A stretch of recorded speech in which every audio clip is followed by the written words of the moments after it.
ಧೂಮಪಾನ ಆರೋಗ್ಯಕ್ಕೆ ಹಾನಿಕರ.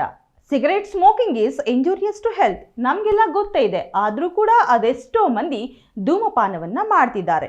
ಅದರಲ್ಲಿ ಈಗ ಬೆಂಗಳೂರಿನಲ್ಲಿ ನಕಲಿ ಸಿಗರೇಟ್ಸ್ನ ಹಾವಳಿ ಹೆಚ್ಚಾಗಿದೆ. ಹೌದು, ITC ಕಂಪನಿಯ ಲೈಟ್ಸ್ ಬ್ರ್ಯಾಂಡ್ ಸಿಗರೇಟ್ ನೀವೆಲ್ಲ ಕೇಳಿರ್ತೀರ ಅಲ್ವಾ?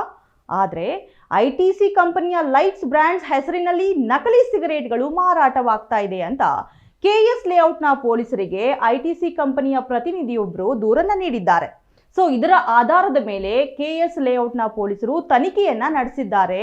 ಸೊ ಆಗ ಸಿಕ್ಕಿ ಹಾಕಿಕೊಂಡಿದ್ದಾರೆ ನೋಡಿ ಈ ನಕಲಿ ಸಿಗರೇಟ್ ಗ್ಯಾಂಗ್ನ ಕಿಂಗ್ ಪಿನ್ ಶಕೀರನ್ನ ಬಂಧಿಸಿರುವ ಪೊಲೀಸರು ಆತನ ಜೊತೆಗಿದ್ದ ನಿಶಾಂತ್ ಎಂಬುವನ್ನ ಸಹ ಬಂಧಿಸಿದ್ದಾರೆ. ಇನ್ನೊಬ್ಬ ತಲೆಮರೆಸಿಕೊಂಡಿದ್ದು ಶಬೀರ್ನ ಹುಡುಕಾಟದಲ್ಲಿ ಪೊಲೀಸರು ತೊಡಗಿದ್ದಾರೆ. ಧೂಮಪಾನ ಆರೋಗ್ಯಕ್ಕೆ ಹಾನಿಕರ ಅಂತ ಆಲ್ರೆಡಿ ನಾ ಹೇಳಿದ್ದೇನೆ, ನಿಮಗೂ ಗೊತ್ತಿದೆ. ಆದರೆ ಯಾರೆಲ್ಲ ಧೂಮಪಾನ ಮಾಡ್ತಾ ಇದ್ದೀರಾ, ಈ ವಿಚಾರದ ಬಗ್ಗೆ ಸ್ವಲ್ಪ ಕೇರ್ಫುಲ್ ಆಗಿರಿ. ಯಾಕೆ ಅಂದರೆ ನಿಮ್ಮ ಆರೋಗ್ಯಕ್ಕೆ ನೀವೇ ಹೊಣೆ. ಮತ್ತಷ್ಟು ಟ್ರೆಂಡಿಂಗ್ ಸುದ್ದಿಗಳಿಗಾಗಿ ನೋಡ್ತಾ ಇರಿ ಯು ಟೈಮ್ಸ್ ಕನ್ನಡ, ಸದಾ ನಿಮ್ಮೊಂದಿಗೆ.